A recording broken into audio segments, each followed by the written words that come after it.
하겠습니다. 오늘은 12절부터 우리가 공부할 텐데요. 한번 같이 보십시다. 12절, 13절 말씀을 한번 같이 읽어봅니다. 주께서 오른손을 드신즉 땅이 그들을 삼켰나이다. 주의 인자하심으로 주께서 구속하신 백성을 인도하시되 주의 힘으로 그들을 주의 거룩한 처소에 들어가게 하시나이다. 아멘.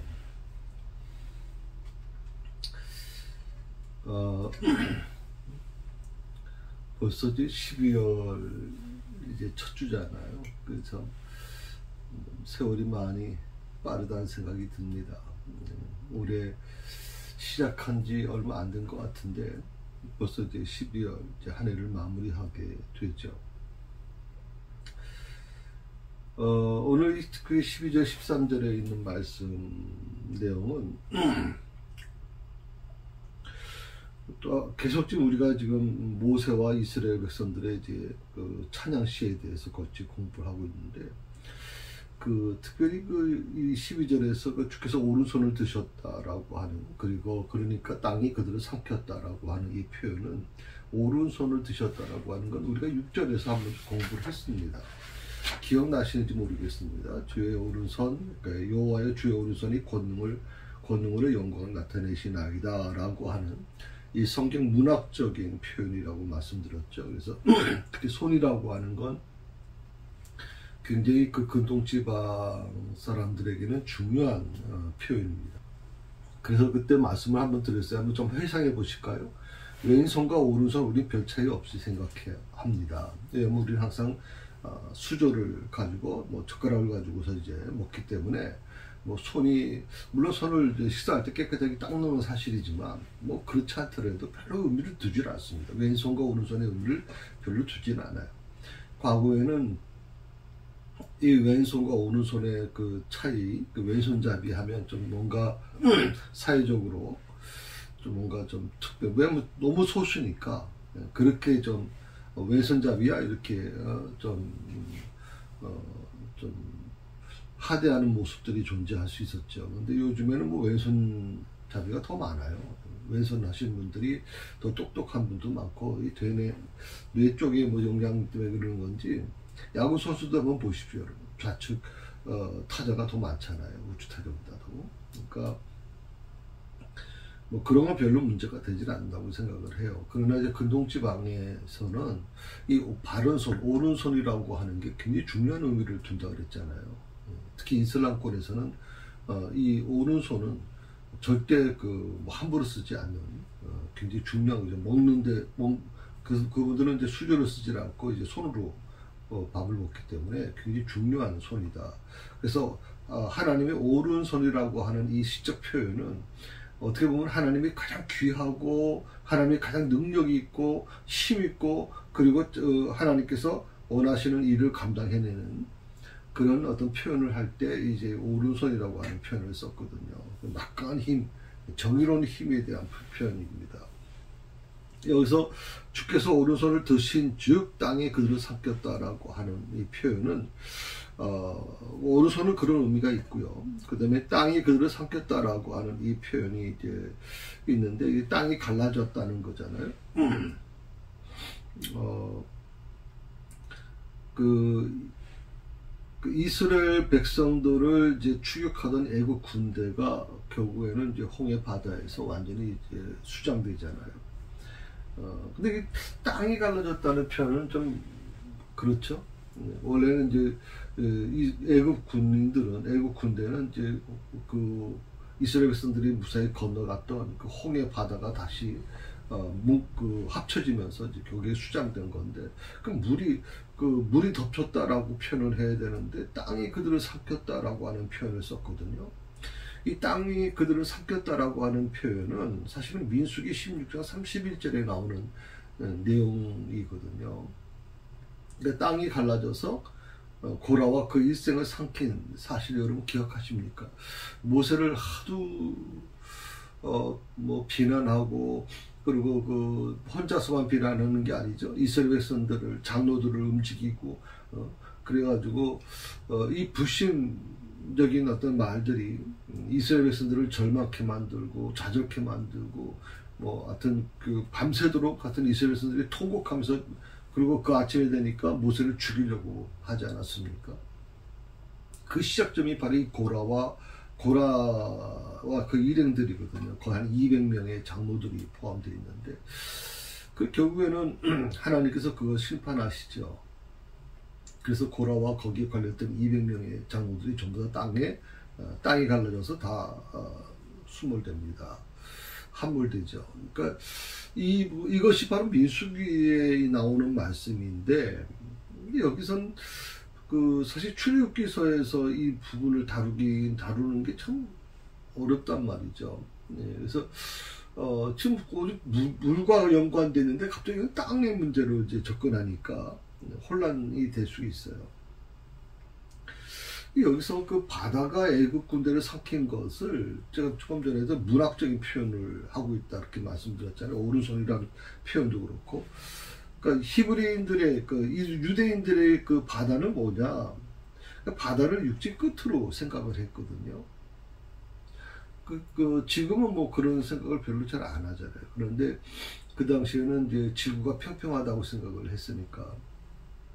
그러니까 바다는 육지의 끝이다라고 생각을 한 거예요. 그러니까 땅이 삼켰다는 표현이 뭐 불가능한 부분이 아니죠. 엉뚱한 표현이 아니라 바로 이 바다가 땅의 끝이라고 하는 생각을 했던 그 당시에 유대인들 입장에서는 땅이 삼켰다는 표현이 충분히 가능했던 표현이라고 볼 수가 있습니다.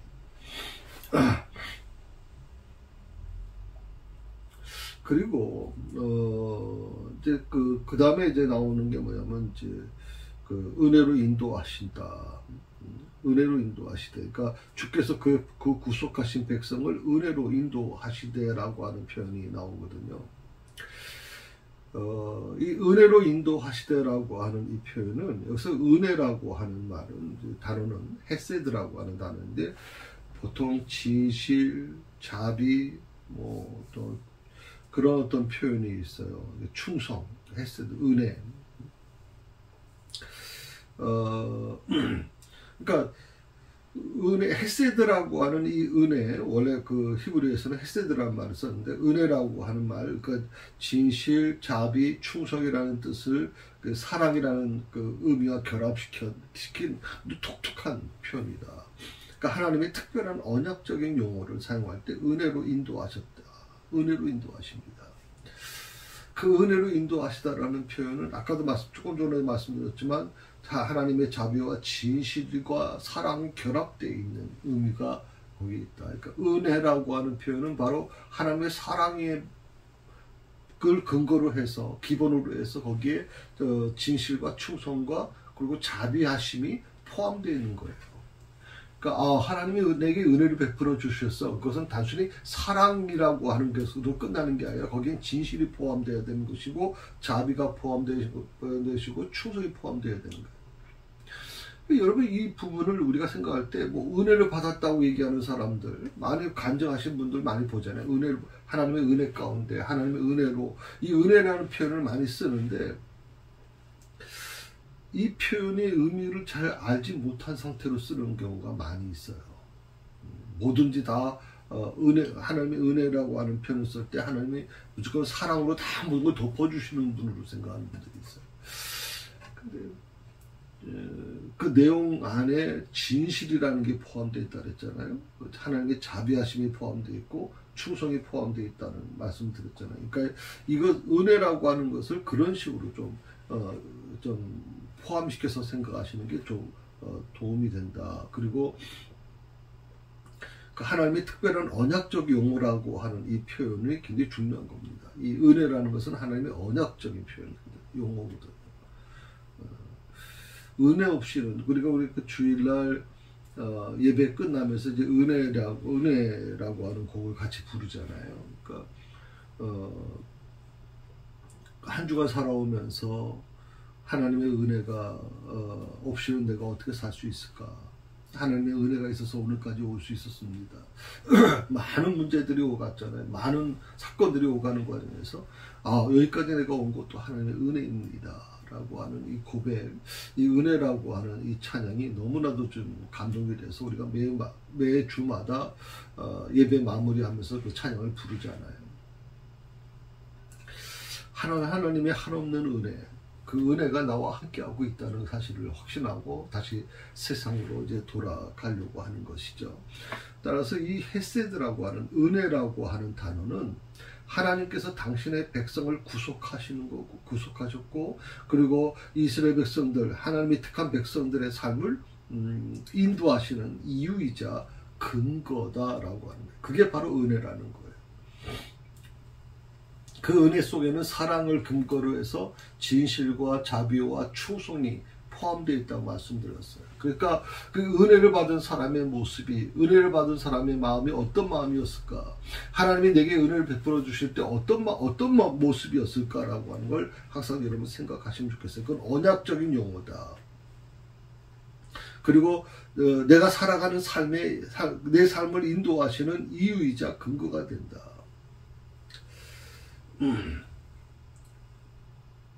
그러니까 이스라엘 백성들이 구원받은 것은 전적으로 하나님이 진실하시고 자비하신, 그리고 그런 어떤 충성스러운 그런 성품 때문임을 분명히 나타내는 것이 바로 은혜로 인도하시되라고 하는 말이에요.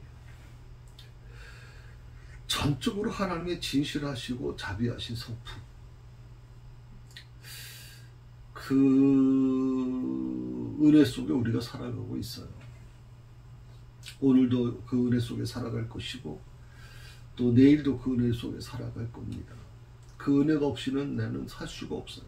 그 복음성에도 그런 게 나오잖아요. CCM에도 나는 은혜 없이는 살 수 없어요 라고 고백하잖아요. 굉장히 중요한 용어입니다. 기억하시면 좋겠습니다. 은혜 헤세드라고 하는 이 단어, 그걸 기억하시면 좋겠어요. 그 다음에 주의 성결한 초소에 들어가게 하시나이다. 주의 성결한 초소. 성결한 초소라고 하는 것은 어떤 의미가 있냐면 이제 가나안 땅에 대한 표현이라고 생각해요. 그러니까 주의 성결한 초소, 하나님이 택하신 그 장소죠. 근데 그 가나안 땅이라고 하는 것이 하나님이 이스라엘 백성들에게 400년 전에 약속하신 땅이고, 아브라함에게 약속하신 것을 이제 400년 후에 이스라엘 백성들에게 지금 가나안 땅으로 이끌어 가고 계시잖아요.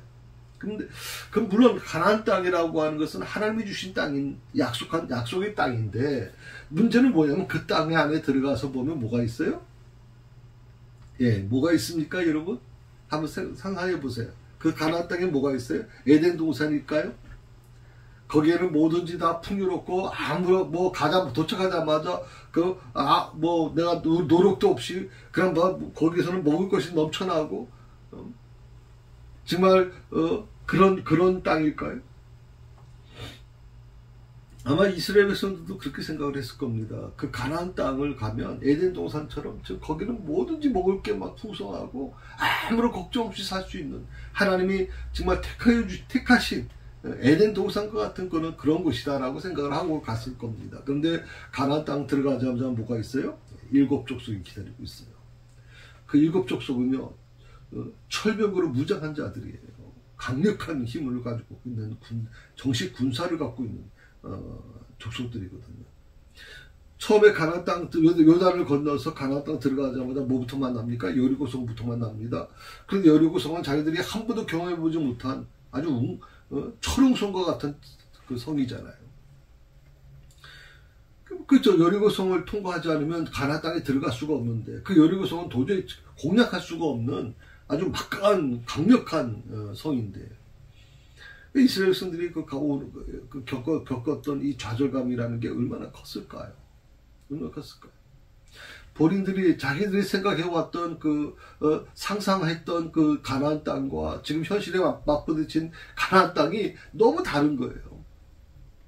하나님께서 뭐라고 말씀하시냐면, 내가 가나안 땅을 너에게 약속의 땅을 줬는데, 그 약속의 땅은 내가 가만히 있으면 되는 게 아니다. 너희들이 가서 하나하나씩 점령해 나가야 된다. 하여튼 싸워서 땅을 뺏어 나가야 된다라고 하는 이 부분이 있었거든요. 그래서 이 가나안 땅에 대한 의유적 표현이 바로 주의 성결한 초소라고 하는 표현을 쓴다 하는 겁니다.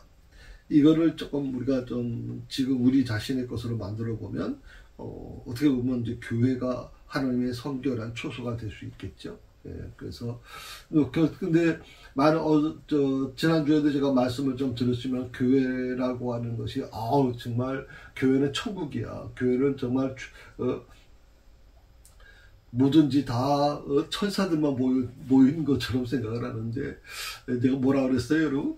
설교 때 뭐라고 말씀드렸나요? 예, 교회는 종합병원이라고 말씀드렸잖아요. 다리 부러지고 팔 부러지고 여러 가지 그냥 상처받은 사람들이 모여 있는 것이 교회라고 그랬잖아요. 응급실처럼 막 여기서 아우성 치고 저기서 아우성 살려달라고 애원하는 그게 교회라고 말씀드렸잖아요.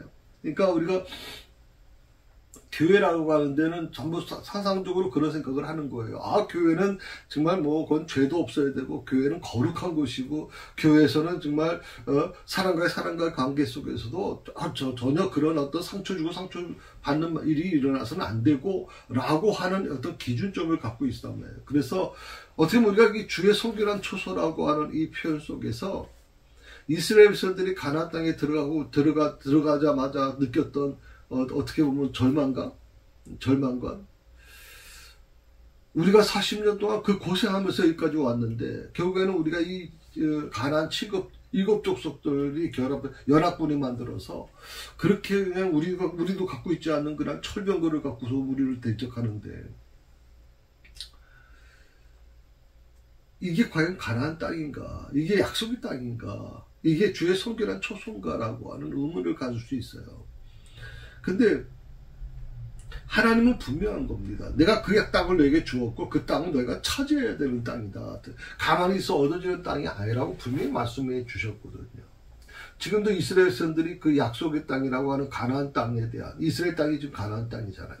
그 가나안 땅에 대한 부분을 가지고 얘기할 때 굉장히 우리가 전 세계에서 볼 때는 너무 지나치다.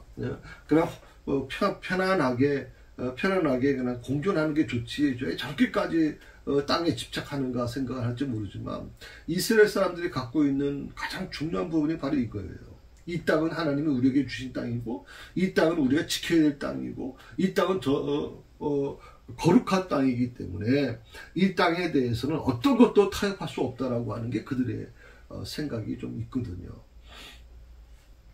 그래서 어떻게 보면 다 불행할 수밖에 없는 거죠, 사실은. 그래서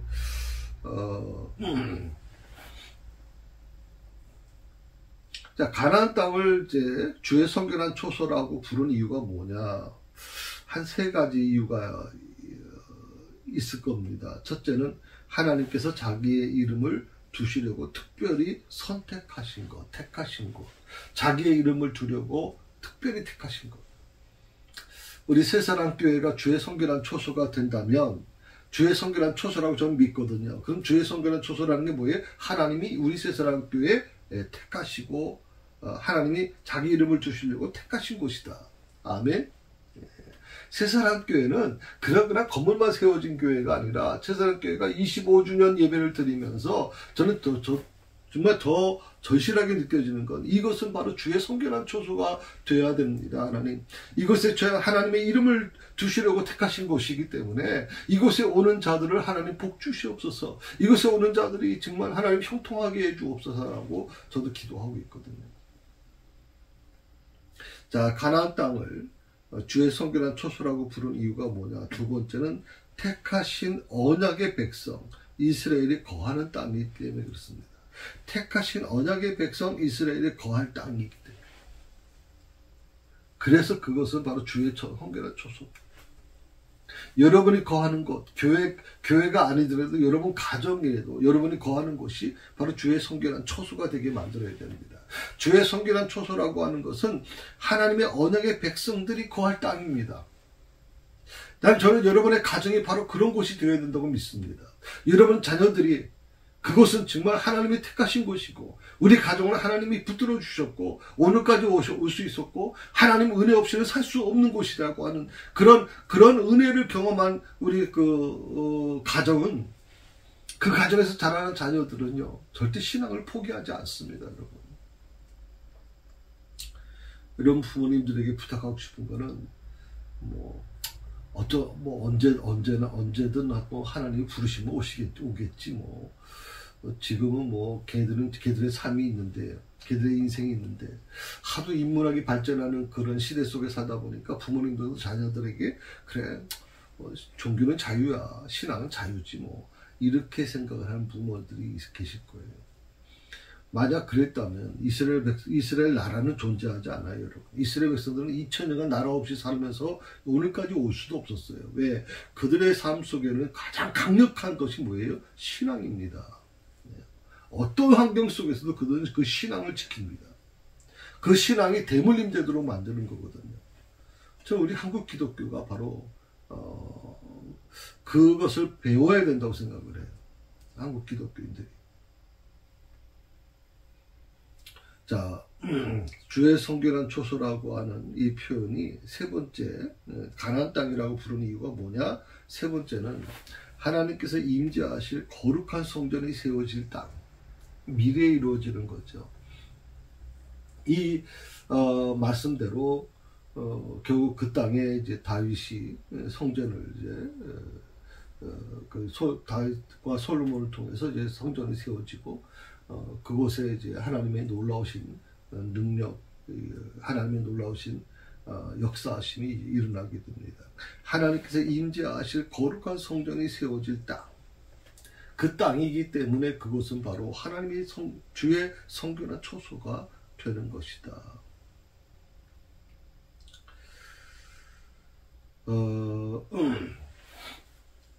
하나님께서 친히 성결케 한 처소인 가나안 땅을 이제 말한다고 말씀드렸는데, 이렇게 말하는 이유가 뭐냐면, 이스라엘을 출애굽시켜서 홍해를 무사히 건너게 하신 일이 마침내 약속의 땅 가나안에 들어가게 될 것에 대한 명확한 보증이라고 할 수 있기 때문에 그렇게 표현한다고 말씀을 제가 드릴 수 있어요.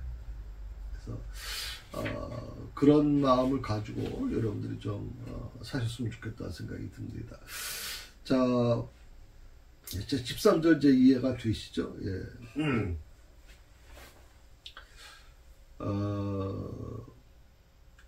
특히 15장은 이제 모세가 부른 이제 승리의 노래를 얘기하거든요. 그래서 굉장히 좀 중요한 부분이 아마 있을 겁니다. 그래서 특별히 이제 14장 13절 우리 지난 번에 공부했죠. 14장 13절에 모세가 백성에 이르되 너희는 두려워하지 말고 가만히 있어서 여호와께서 오늘 너희를 위해 행하시는 구원을 보라. 너희가 오늘 본 애굽 사람을 영원히 다시 보지 아니하리라. 자, 이 본문을 제가 이제 읽으면서 오늘 이제 모세와 이스라엘 백성들이 이제 감사 찬양을 하나님께 올려드리는데 좀 소름 돋는 것이 느껴졌어요. 그게 뭐냐면 어떤 나라보다도 강하고 신처럼 군림했던 이 애굽과 그 바로 왕이 이제 영원히 보지 않게 될 것이라고 선언하고 있기 때문에 그렇습니다. 영원히 보지 않게 될 것이다. 역사적으로 보면 이 사건 이후에 그들은 이제 부끄러운 역사이기 때문에 그 역사를 기록하지 않으려고 그러세요. 그런데 역사를 보게 되면, 역사의 그 근거를 보게 되면 이 애굽이 바로 이 사건 때문에 결국 무너집니다. 애굽이 굉장히 약해지죠. 그리고 정권이 바뀌고 이제 이런 어떤 그게 일어나게 되죠. 그러니까 하나님께서 하시는 일이 굉장히 놀랍다는 생각이 드는 거예요. 그래서 출애굽기 15장은요, 홍해를 건넌 모세가 하나님의 능력과 찬양을 지은 노래거든요. 그래서 어떻게 보면 굉장히 좀 15장 지금 우리가 공부한 것처럼 주의 오른손 이런 표현들, 또 그리고 하나님 주의 성결한 초소라고 하는 표현들, 이런 표현들은 굉장히 중요한 표현들이라는 거 여러분 좀 기억하시면 좋겠습니다. 자, 4절 한번 보십시다. 14절 같이 있습니다. 여러 나라가 듣고 떨며 블레셋 주민이 두려움에 사로잡히며 15절입니다. 에돔 두령들이 놀라고 모압 영웅이 떨림에 잡히며 가나안 주민이 다 낙담하나이다. 열방이 두려움에 떤다. 열방이 듣고 떤다. 이스라엘 백성들이, 이스라엘 민족이 이제 가나안 땅에 이제 도착을 하게 될 텐데,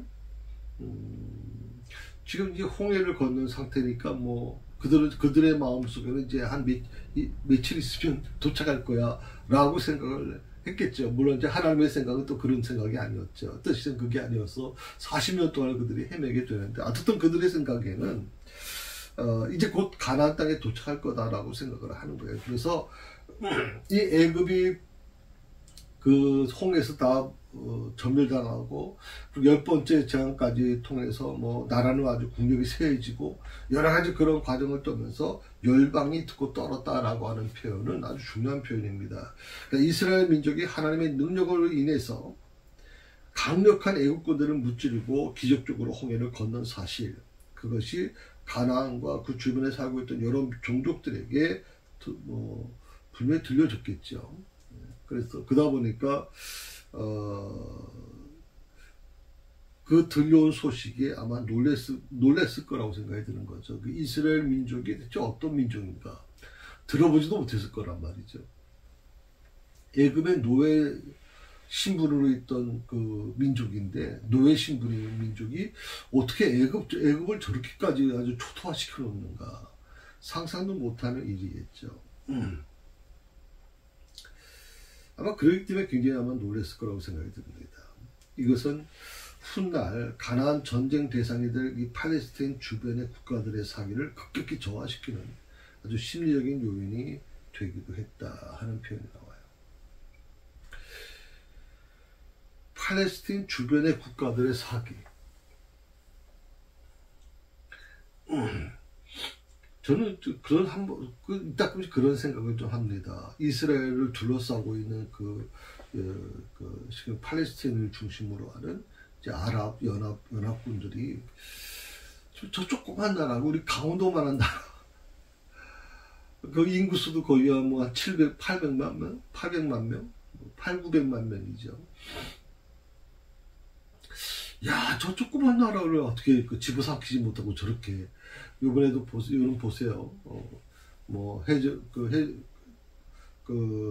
그다음에 또 뭐 하마스, 헤즈볼렛이라든지 전부 다 초토화시켜 놨잖아요. 지금 재생할 수 없게, 다시 일어날 수 없게끔 완전히 그냥 근본을 아주 뿌리채 뽑아놨잖아요. 그 중동을 연구하시는 분들이 한결같이 얘기하는 게 뭐냐면, 이 전쟁은 이스라엘의 100% 승리다라고 얘기를 하거든요. 이란조차도 아마 두려움에 떨었을 거라고 얘기하는 거예요. 이스라엘이라는 나라가, 그 조그만 나라가 아랍이라고 하는 주변에 그 이슬람권에 둘러싸고 있는 이 연합군들을 어떻게 그렇게까지 만들어 놓을 수 있는지, 놀랍다는 생각이 들어요. 지금 저는 우리 민족도 대단한 민족이지만 이스라엘 민족은 정말 저는 이해가 잘 안 될 정도예요. 이해가 잘 안 되죠. 어떻게 저런 힘이 나올 수 있는지. 거의 1년간을 지금 전투를 하잖아요. 근데 이스라엘 남자들이, 여자들도 마찬가지지만 최선을 나가서 싸우지 않습니까? 결코 쉬운 게 아니거든요. 결코 물론 장비가 좋다고, 이스라엘 장비가 좋다고 그러지만 여러분, 이스라엘 군인들도 안 다쳤겠습니까? 다치지. 그런 과정에서 보면 그거를 당연하게 받아들이는 그들의 모습 속에서 우리는 사실은 현대 우리 무기도 대단하고, 또 우리 군인들도 50만 명 얘기하지만 한 번도 전쟁을 치러보지 못했잖아요. 6.25 외에는. 또 베트남에서 월남 전쟁 외에는 그런 전쟁을 실제로 치러보지는 못했어요. 거기 치렀던 분들은 대부분 다 이제 퇴직했고 다 돌아가시고 다 그러잖아요. 그리고 전쟁의 흐름이 다 많이 달라졌죠, 지금. 그러다 보니까 어떤 문제가 있냐면, 그 이스라엘 군인들이 지금 겪고 있는 최신의 전투죠, 지금. 그걸 거의 1년에 한 번씩은 다 겪는 것 같아요. 그러니까 그들의 생존에 대한 문제는 우리하고 근본적으로 다르다고 생각을 해요. 그래서 우리가 많이 좀 배워야 된다고 생각을 하거든요.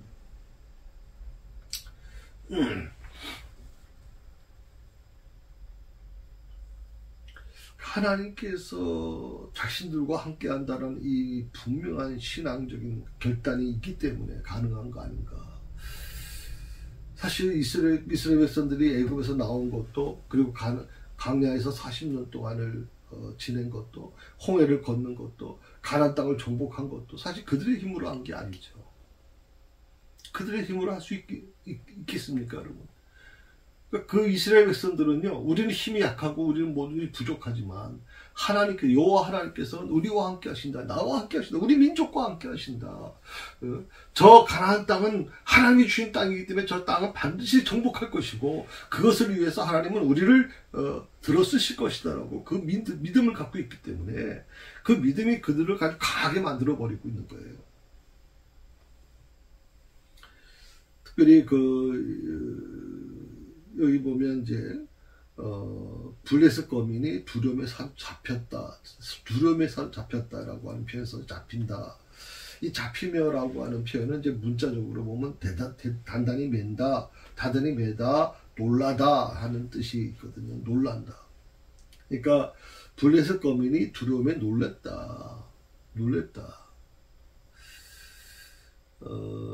두려움에 매다라고 하는 뜻은 이제 그 블레셋 거민이 두려움에 사로잡혔다는 뜻이 있겠죠. 그러니까 꼼짝 못할 만큼 큰 두려움과 놀람에 짓눌려 있음을 가르치고 있는 말이에요.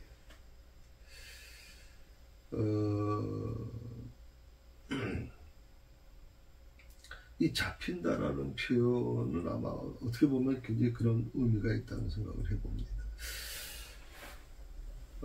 이스라엘이 그 하나님의 권능으로 당시 세계 최강이었던 애국 군대를 무찌르고 홍해를 건넌 이 사건의 그 소식은 아주 빠르게 번져나갈 겁니다. 특히 주변 국가인 블레셋, 에돔, 모압, 가나안 거민들에게 전해졌을 겁니다.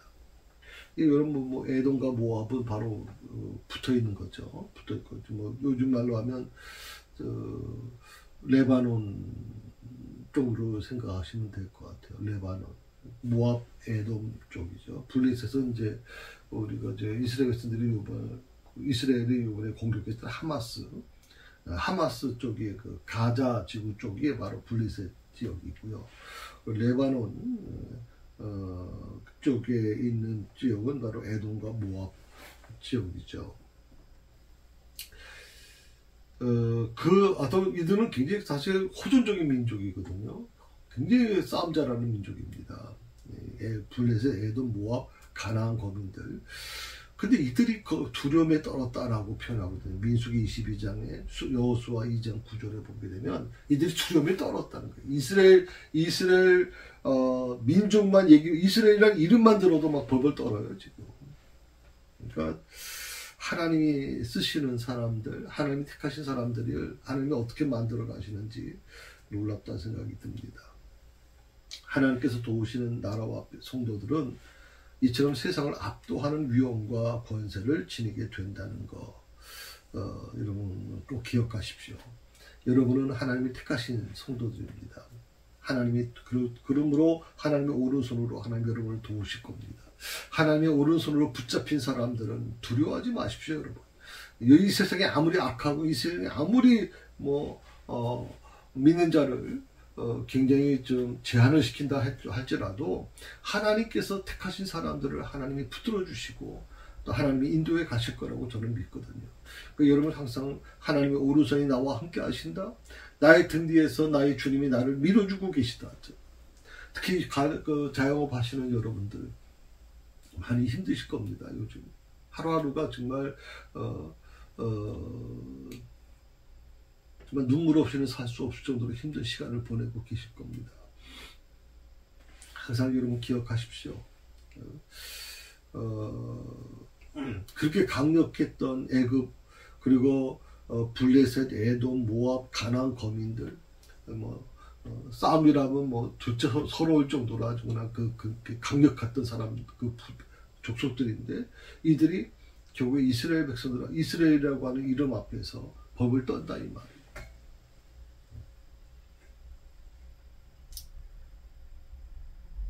하나님이 만들어 가시는 거예요, 여러분. 하나님이 하시는 거예요. 저는 여러분들이 좀 그 하나님을 의지하셨으면 좋겠어요. 그 하나님을 붙으셨으면 좋겠어요.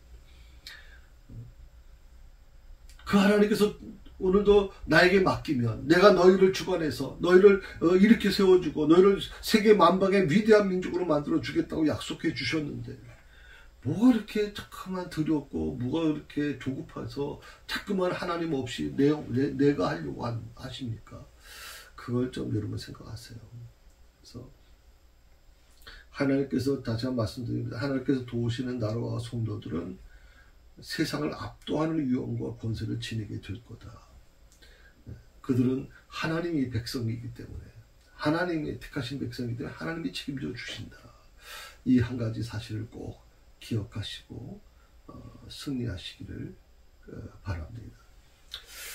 예, 오늘 여기까지 하겠습니다. 14절까지 하고요. 다음 주에는 이제 15절부터 하도록 하겠습니다.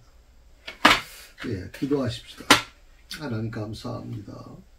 우리에게 주신 이 말씀을 다시 한번 묵상하면서 하나님이 나와 함께 하실 때 어떤 일이 일어날 수 있는지를 다시 한번 돌아봤습니다. 그 약했던 이스라엘 백성들, 노예 신분을 했던 이스라엘 백성들, 희망이 없이 살았던 그들을, 그 민족을 하나님께서 어떻게 지금 만들어 가시며, 그들과 저 주변에 있는 국가들과 주변에 있는 그 족속들과 싸워본 적도 없습니다. 그런데도 불구하고 그들은 이미 이스라엘이라는 이름 듣는 순간 벌벌 떨고 있습니다. 한 번도 전쟁을 치러본 적도 없는데도 불구하고 그들은 이스라엘 이름 앞에 두려움에 사로잡히게 됩니다. 왜요? 이스라엘 민족이 진짜 그랬을까요? 그들을 도와주시는 하나님을 그들이 두려워한 것이죠. 오늘 우리에게 하나님께서 내가 너와 함께 할 것이다, 내 오른팔로 너를 붙잡아 줄 것이다, 아무 걱정 근심하지 말고 나만 믿으라고 하신 이 말씀을 우리가 굳게 다시 한번 하나님 붙들고 나아가는 우리의 삶이 될 수 있도록 도와주옵소서. 특별히 자영업하시는 성도들을 붙잡아 주시고 저들의 눈에서 흐르는 눈물과 저들의 그 아픈 마음을 하나님 치유하여 주옵소서. 예수님의 이름으로 기도합니다.